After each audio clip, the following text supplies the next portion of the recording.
Hey friends, welcome back, or welcome if you're new. My name is Emma and this is Dandelion Cottage. In today's tutorial, I'm going to show you guys how to make really cute tote bags with HTV. So if you're interested in learning how to do this, follow along. So I have not uploaded this design into Cricut Design Space yet, so you guys can watch me and see how I do it. So we're going to click upload. And you go and click upload image here. Now you can either click this browse button and search through your computer, or I have it open on another screen of mine. So I'm just going to drag it and drop it anywhere on this screen. I always choose complex, and then you just hit continue. All right, and this is just if you needed to make any additional changes.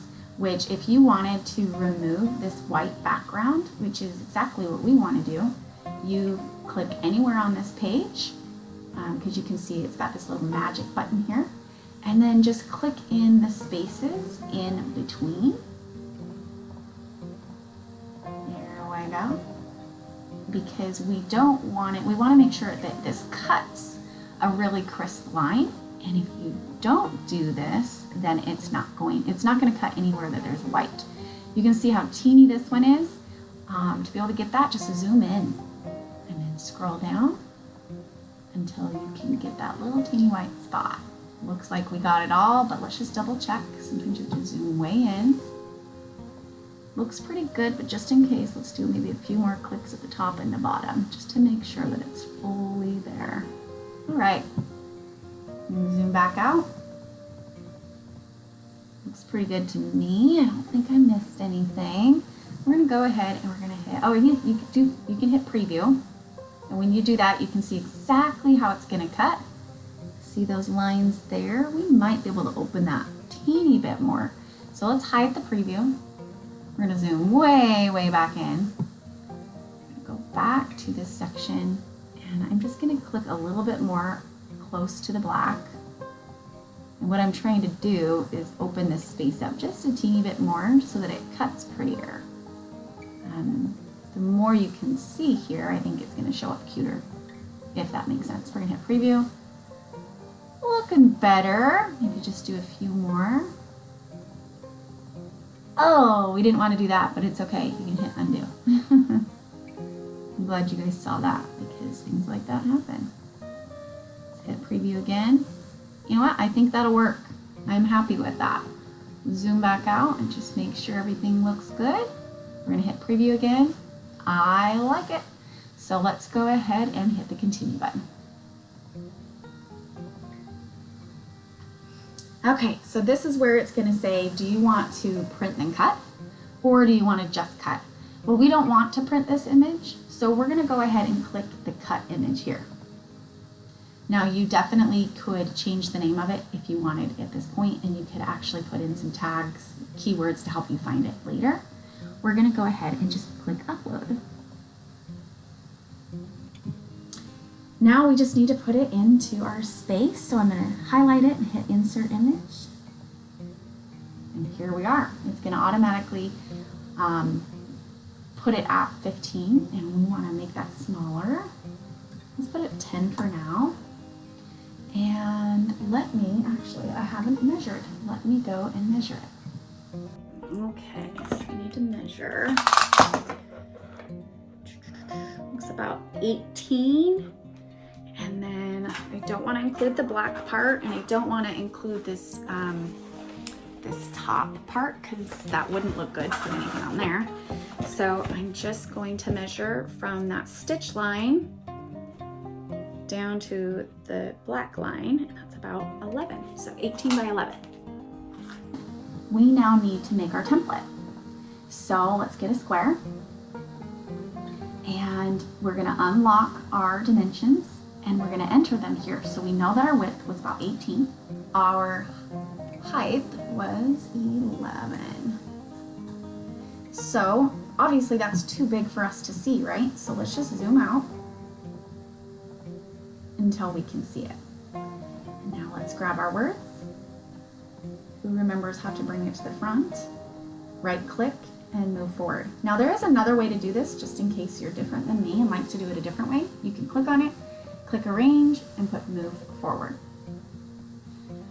Okay, so let's go ahead and size this. Now I don't want this to be huge by any means, and I definitely don't want it too big that we can't cut it on one sheet. So the sheets, the largest Cricut will allow you to cut is 11.5 by 11.5. So more than likely what I want to do here is I want this to be at least 11.5. So let's try that. And there we go. So do we want our image to be that big, or do we want to go a little bit smaller? I kind of want to make a really awesome statement. And I feel like if we do this any smaller, it's just not going to be as cool. So let's go ahead and keep it at 11.5. And I will just have to recut this multiple times to be able to make one of these for each one of my friends. So we don't need this background anymore. We were just using it as a template to make sure that this would look good once we cut it, right? So we can go ahead and just delete this template. And we're gonna look here. Now, to me, this looks really close, and I wanna make sure that that's gonna cut okay. So instead of making this bigger, because I've already got the right size, I'm gonna zoom in and just double check that is gonna cut. Yep, it's definitely gonna cut right there and right there. So we just need to be really careful when we weed these, which should be just fine because we've got that really EasyWeed HTV. But just keep that in mind that when you're doing an image like this, you may want to double check that what it's cutting. All right, so let's go ahead and make our first cut. We're going to do that by clicking make it. We're good to go because we know that this 11.5 is as big as it's going to cut. I'm going to hit make it. And you can see here, this is what it's going to look like. Now, I just had a thought. I do want to make quite a few of these, and I do have a larger board. So I think I'll cut a few at a time. So let's go back. I have to cancel this to be able to go back. And I'm going to duplicate it. And I bet you we could have 3 on here. So let's duplicate it 3 times. We might be able to have 4, but let's look and see. And you could put them anywhere on here because Cricut's going to be smart and it's going to divide it up. So let's go ahead and click make it again. Now see right here how it says it wants me to do 3 different sheets. Well, if I change this to a 12 by 24, then we can see how it would fit. And we might be able to do more. Look at that, because I can slide these up. And I don't care if it goes into the other one because when I weed it, all of this is just going to be garbage anyways. So I think we could easily put 4 in here. Let's go ahead and add 4 because I think I'm making 12 of them. So all we have to do, I've already got one highlighted, so let's right click and duplicate again. That's adding a 4th one. We're going to click make it. We have to change this again to the 12 by 24. And then let's just keep sliding these up. Actually, I wonder what it did. Oh, it put it on 2 different sheets. Do you see that? That's fine. This is perfect because I can show you guys some cool tricks. So we're going to move these up. Now we're going to go to this other sheet. We're going to find it, and we are going to click on these 3 little dots, and we're going to move this object. It's going to say, well, where do you want to move it? Well, I want to move it right here. Hit confirm. And it's there. It was just kind of overlapping. So you just need to slide it down to where you want it. Now we can space them all out. And yeah, very exciting that I can get 4 to a sheet. It's just going to help me complete them a lot quicker instead of having to reload and reload and reload my sheets every single time. And now that there's nothing on here, you don't necessarily need to delete it. Just don't ever have this one highlighted. Just make sure you're highlighting this one when you go to cut. So we're going to go ahead and click continue. Make sure that your Cricut machine is on, and then we're going to click our, what is it that we're using? Well, we are using HTV, so heat transfer vinyl, everyday iron-on. I I think I usually click this one. It's not Cricut that I'm using, but I use this one. Now, make sure mirror is turned on in everyday iron-on. I love that Cricut does this because this really helps you remember that you have to have mirror on whenever you're doing HTV. So we're gonna go click this edit button over here. And if you scroll down, there's this little box, this little toggle, and we're gonna click that to tell it to mirror it. And now it's gonna all of a sudden look really funky. Totally fine, that's what it's supposed to do. We're gonna hit done. We're gonna decide on our cuts. I always use default on HTV, just personal preference. There's a film on the back of HTV, a shiny film. And whenever I've done more, it cuts through that film, and I do not want to cut through that film because I leave that film on when I'm pressing. So just a tidbit from me, I personally never select more when I'm doing my HTV. Okay, so let's go ahead over to the table and let's prepare our board and load it into our Cricut machine. Okay, so we've got our 12 by 24 board. Just wanted to point out, this is not a Cricut board. I bought this off of Amazon. I love it. It works great. It's a little bit cheaper. Hopefully you can see that there.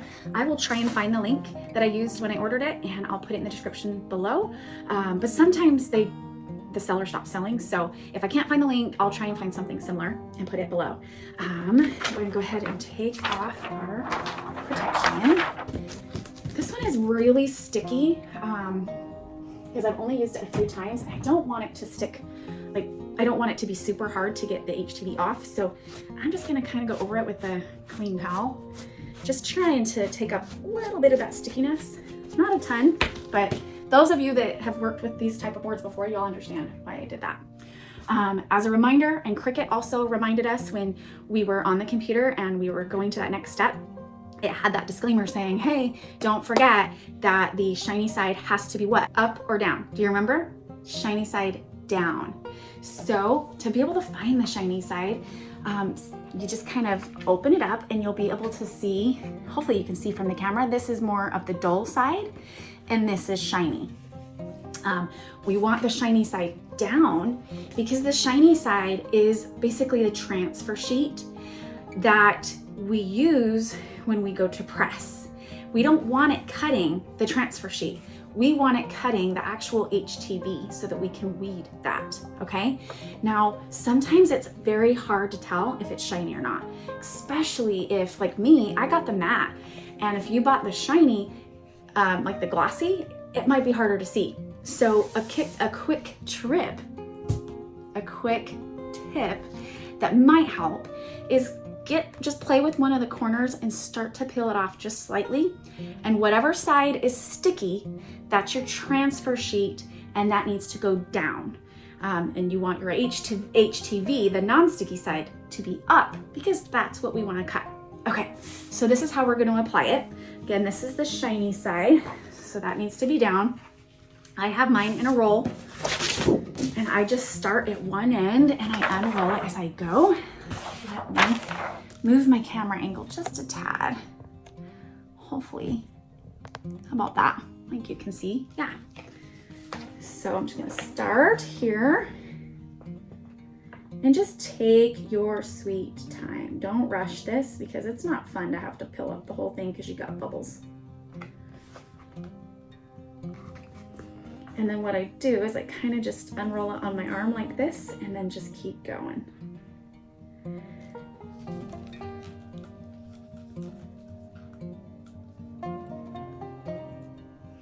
You can see, I'll show you here in a second, that I wasn't completely on, but it's okay.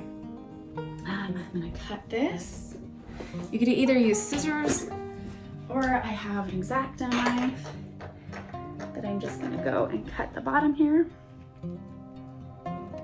And you do have to put a little bit more pressure so that it cuts all the way through, but not too much pressure that you ruin your sheet.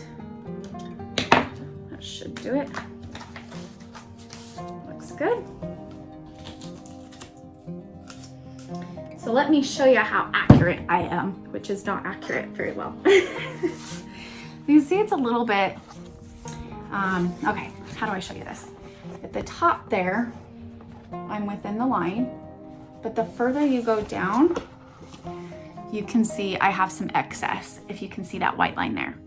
So what you would want to do is you would want to go back to your design in Design Space and just make sure that you have it over enough that that's not going to be a big deal, because you don't want to not cut your image or cut off your image. So in my case, this is going to be just fine because my image was in the middle of the sheet and not even close to the sides, so we're good.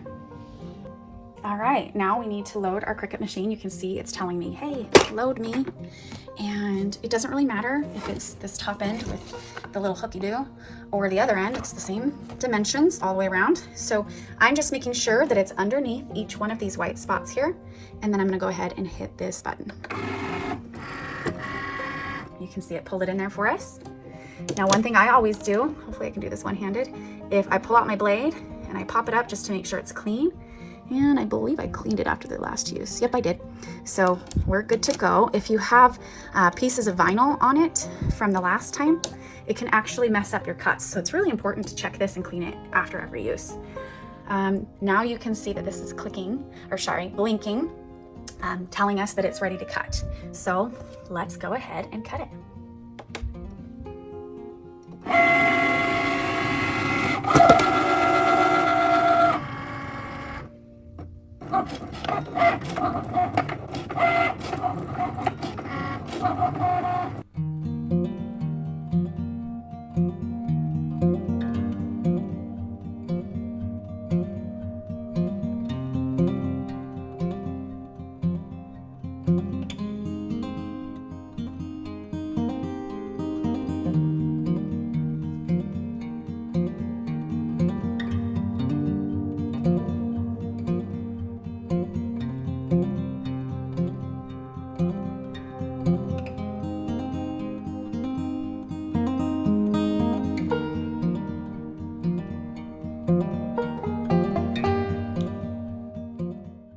All right, looks like we got it all.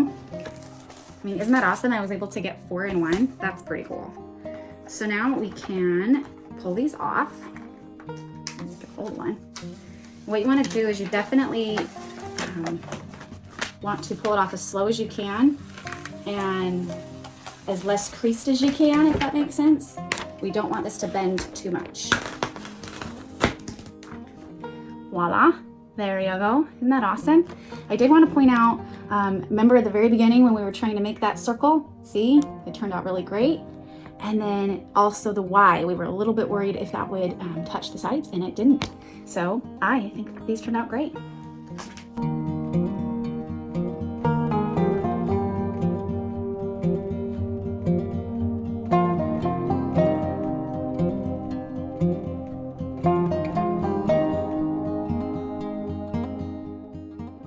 Okay, so we have them all cut out, and this is the fun part. Like, this is where I'm like, yay, I finally get to see the fruits of my labor. Like, I love this part of every project. So we're gonna go ahead and press these tote bags. First thing I wanna do, let's go ahead and cut this off because I don't want it to accidentally get anywhere under the heat press and burn because it's paper. And I mean, if it was for a customer, I would probably be more, careful and keep this on, but these are for friends. So I'm gonna take them off. And let's see if there makes a difference, front or back. Nope, there's no pocket on this one, so it doesn't really matter what side we're gonna put it on. I don't see a difference on either side. And we are going to lint roll them. Fresh new lint roller. We wanna make sure we get as many of the fibers off that we can. You will find that if you skip this step, if there is any, loose fibers or loose lint on here, sometimes they can burn. I think that's what they do, but they burn into the fabric. If I'm wrong, somebody tell me, but that's probably my best explanation, because you'll just see like little black dots where there was any lint left over. I wish I knew the scientific reason for it, because if it was burning, wouldn't the rest of the fabric burn? So I don't know. If you guys know, tell me why it happens. I just know that I've seen it happen. It happens all the time, so lint roll. Okay, next, I think I'm just gonna eyeball it. I feel like I'm pretty good at eyeballing. And the nice thing about this is you can pick it up and move it if you need to. The backside is sticky, like I was telling you before.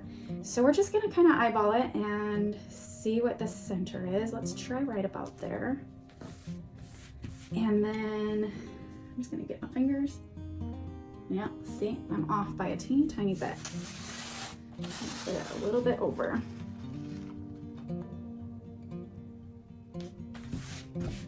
Maybe I will get my ruler. Oh, there we go. So I'm just gonna measure from the side over to the closest point of the image. And I just pick it up and I slide it over. It is pretty dang close. It's close enough for me. So then you just kind of push it on. Doesn't have to be super secure. I mean, it's sticky, it's not coming up. How cute is that gonna be, right? So let's go ahead and press. Now, one thing that I'm pretty sure they would suggest doing is putting maybe a pillow in between so that we're not putting too much pressure on these sides here. And I do have a pillow that I could probably use. Where I put it, I don't know. Where did I put that pillow?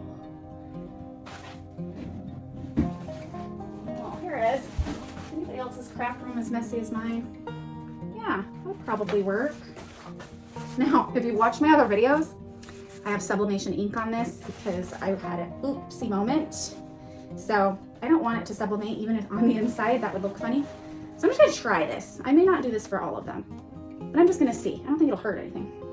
But I wanna protect the inside. I'm gonna use some butcher paper, parchment paper, and slide it on in there just so that it doesn't sublimate onto the inside of the fabric. Now, you very well could do this without the pillow, absolutely. It just helps. I just wanna make sure the pillow is fitting it and it's not too.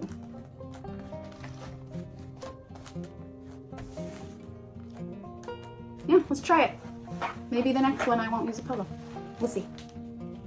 Maybe I'll do one with and one without. Now you typically can put this down and just have this transfer paper, but I am overly protective of my press. So I'm just gonna use some parchment paper, just in case. And again, this is just for 10 to 15 seconds. I definitely could have changed the pressure so that it would hold itself down, but since it's such a short time, I'm just gonna hold it down. Let's try that. Now if you remember, it did say a cold or a hot peel, so let's just start peeling it and see if we got the edges good enough. Looks like we did. Looks great. That started coming up a teeny bit. Let's do a little bit longer. Maybe a little more pressure. Let's try that. Looks good, no rippling. Looks great.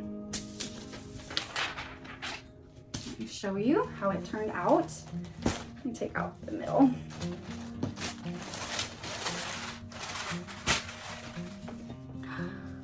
Gosh, they're gonna love it, right? Oh, I love it. Stay humble, hustle hard. I love it so much. Like, isn't that just perfect for a work retreat? I just think it's too cool. Love it. Okay, let's try one without the pillow so that I can give you an honest opinion on if we should use the pillow or not. Again, it doesn't look like there's like a front or a back. So it doesn't really matter what side. Oh, camera. Let's put our next one on. Oh, and I did want to point out, when I was pulling this off, I don't know if you can see that. See the very tip of the black? I accidentally pulled too fast and it tore the paper. No big deal, just put some more down. So watch what I'm gonna do. Make sure I don't, oh, do this first. Sometimes I forget this step and then I cry later. Black dots. We're going to put it down. Let's eyeball it first, and then we can move it over if we need to.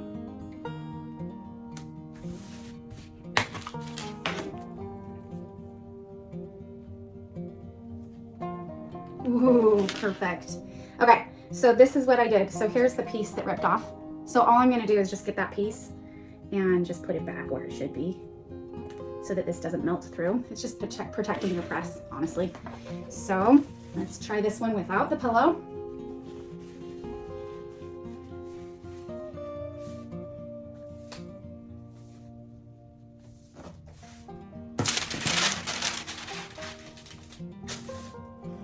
And let's mess with the pressure just a tad so that it can stay down on its own.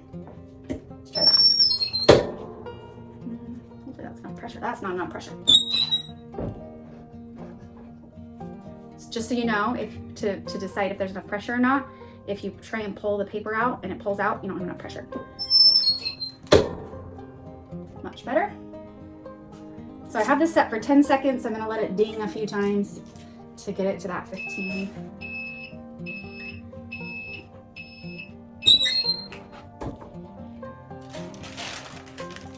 And we definitely want the pillow.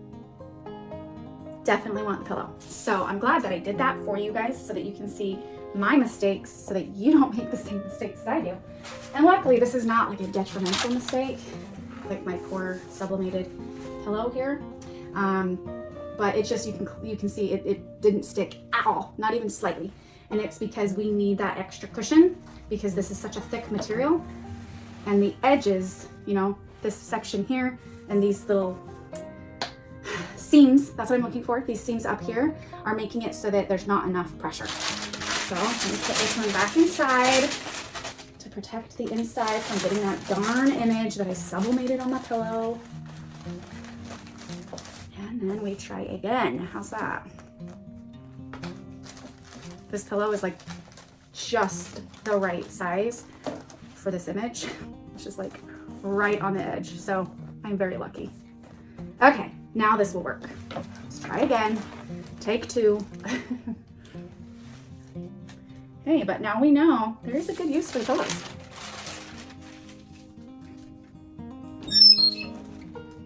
And I didn't change the pressure, so I'm just gonna hold it down.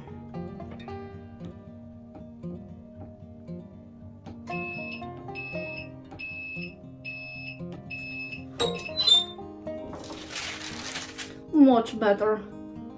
Seriously, it's just such a big difference. So absolutely, when you're pressing HTV on something like this that has a thicker fabric, thicker seams, and you know, it just makes way more sense. I'm glad that I had that pillow on hand. If I didn't have that pillow on hand, if you don't have a pillow on hand, and just in case you know what I'm talking about, this is a Cricut heat pillow, is what I call it. There's probably a name for it, but that's what I call it. And it helps retain some of the heat, so it definitely kind of gets heat from both sides. I used this when I used to use my Cricut press. I still have my Cricut press and I do use that for some things, but for this in particular, this came in super handy. They do come in different sizes. This one's the exact size of my press. If you do not have one of these on hand, I have seen crafters use towels or sheets, and they'll just fold it up and just get it thick enough that they can put it in there. And there is a way that, you know, you can use that if you don't have one of these pillows at home. So cute. There you have it. As easy as that, right? It was fun, it was simple, and it turned out adorable. Now don't fret if you don't have a cutting machine at home. You can actually purchase pre-cut HTV from different sellers on Etsy and, you know, different websites online. I don't particularly sell or have listings on my Etsy page for a particular image, but I do have a custom HTV listing. So if it's something you wanted to order from me, just send me a message through that listing on my Etsy shop, which is Dandelion Cottage WA, all together. And I'm happy to help you out so that you can try this fun project at home. As always, thank you so much for the support. Thank you so much for following and watching my videos. If you have any questions, leave it in the comments below. I love hearing from you guys, and I do respond as quickly as I can. And thank you to my other subscribers that help me respond. I've noticed it and I love it. I love that we have such this tight-knit community that's willing to help each other out. That's what I'm all about. That's what I'm here for, and that's what I'm here for you guys. So thank you so much. Don't forget to like this video if you learned something or if you liked it. It just helps build my confidence a little bit. Don't forget to hit subscribe, and don't forget to ring that bell so that you can get notified anytime I upload a new video. Until next time, friends, bye.